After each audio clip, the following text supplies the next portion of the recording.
Super star Mahesh Babu, దర్శక ధీరుడు Rajamouli combo గురించి గత కొంతకాలంగా ప్రచారం జరుగుతూనే ఉంది.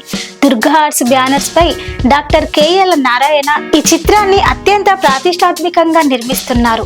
ఈ సినిమా ప్లానింగ్ ఏంటి అనేది ఆసక్తిగా మారింది. ఈ భారీ క్రేజీ పాన్ ఇండియా మూవీ గురించి జక్కన్న స్కెచ్ ఏంటి, తెర వెనుక ఏం జరుగుతుంది తెలుసుకోవాలనుకుంటున్నారా? అయితే ఈ స్టోరీ చూడాల్సిందే. ఫ్యాన్స్ ఎప్పుడెప్పుడా అని ఎదురు చూస్తున్న SSMB 29 ప్రారంభానికి జనవరి 2 ఎంచుకోవడం హాట్ టాపిక్ అయిపోయింది. రెగ్యులర్ షూటింగ్కి ఎప్పుడు వెళ్లేది ఇంకా వెల్లడించలేదు, కానీ పూజా కార్యక్రమాలు చేస్తున్నారు కాబట్టి సెట్స్లోకి అడుగు పెట్టేందుకు ఎక్కువ సమయం పట్టదు. దీనికి సంబంధించిన కొన్ని క్రేజీ లీక్స్ ఆశ్చర్యం కాదు, సంభ్రమాశ్చర్యం కలిగించేలా ఉన్నాయి.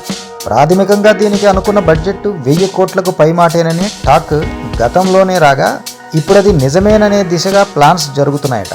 సోనీ, డిస్నీ లాంటి సంస్థల భాగస్వామ్యం ఉండొచ్చని వినికిడి.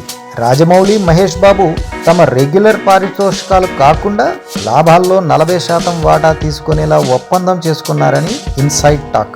పెట్టుబడి ఎంత పెట్టినా సరే దానికి 2-3 ఎక్కువ వసూలు చేసే కెపాసిటీ దీనికి ఉండడంతో ఆకాశమే హద్దుగా బిజినెస్ జరుగుతుంది. మొదటి భాగం 2027, రెండో భాగం 2029లో రిలీజ్ చేసేలా ప్రణాళికలు సిద్ధం చేస్తున్నారు.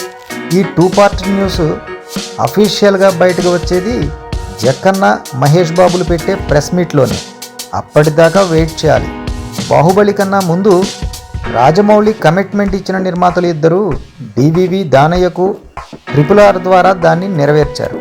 ఇప్పుడు KL నారాయణకు మహేష్ 29 ద్వారా ఆ మాటను పూర్తి చేసుకున్నారు. ఈ కాంబినేషన్ కోసమే ఎంతో కాలంగా నిర్మాణానికి దూరంగా ఉన్న నారాయణ తిరిగి యాక్టివ్ ప్రొడ్యూసర్ కాబోతున్నారు.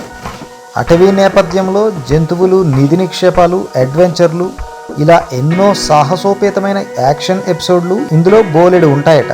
ఒక్క మాటలో చెప్పాలంటే RRRకు 10 ఎక్కువ విజువల్ గ్రాండియర్ ఉంటుందని సమాచారం.